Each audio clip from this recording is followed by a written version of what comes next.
l'invariance des charges. Donc je reprends donc ma géométrie. Donc j'ai cette géométrie là, un disque de rayon R.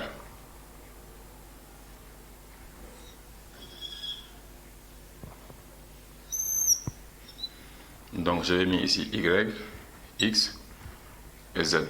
Donc une partie est chargée positivement.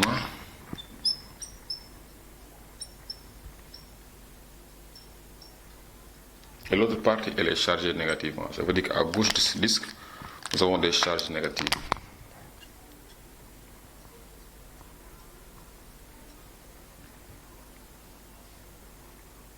Voilà. Donc, qu'est-ce que nous constatons ici? On a un disque de rayon rond, de centre O et de rayon grand R. Voilà. Donc ici, on a une distribution de charge, mais une distribution qui est finie.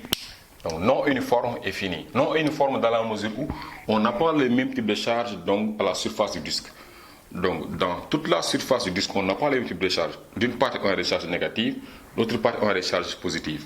Donc la distribution de charge n'est pas uniforme, n'est pas donc la même en tout point donc, du disque. 1. 2. La distribution elle est finie. Donc si la distribution elle est finie, non uniforme, ces deux conditions donnent que le disque, donc ici on n'a pas une invariance de charge, ni par rotation, ni par translation.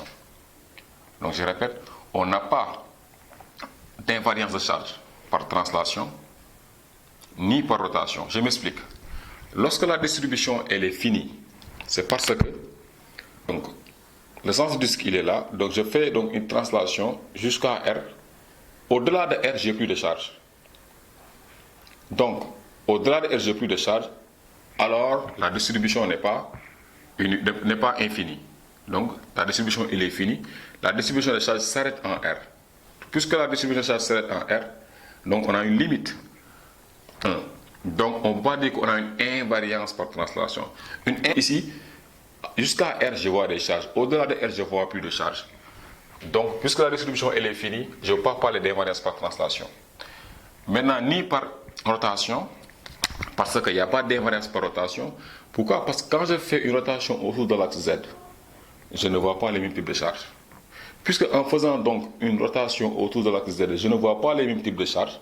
Tantôt c'est négatif, tantôt c'est positif, tantôt c'est négatif, tantôt c'est positif.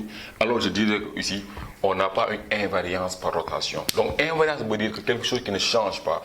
Invariance des charges par rotation veut dire que quand je fais une rotation autour donc, de l'axe, je vois les mêmes types de charges. Par contre, ici, je ne vois pas les mêmes types de charges quand je fais une rotation autour de l'axe Z.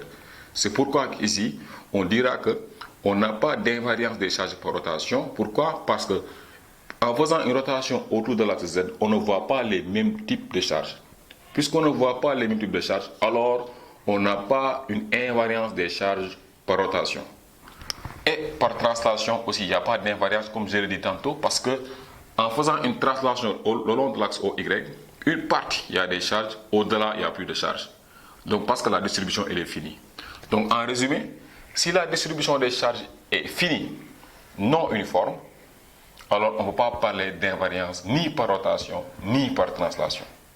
Donc la distribution des charges, donc la distribution des charges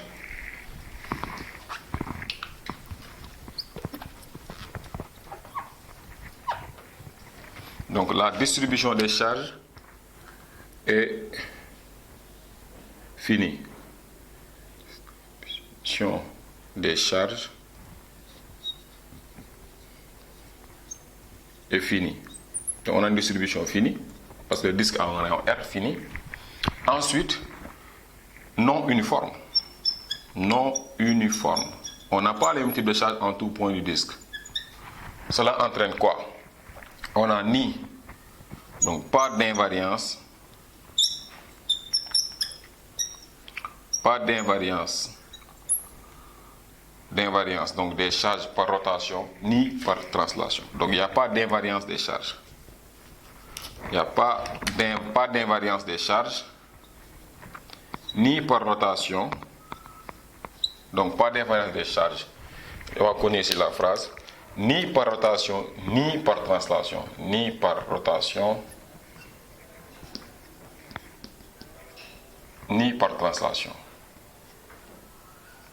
Voilà. Et vous avez les points. Donc, il fallait juste voir que les charges ne sont pas uniformes et la distribution est finie. Voilà.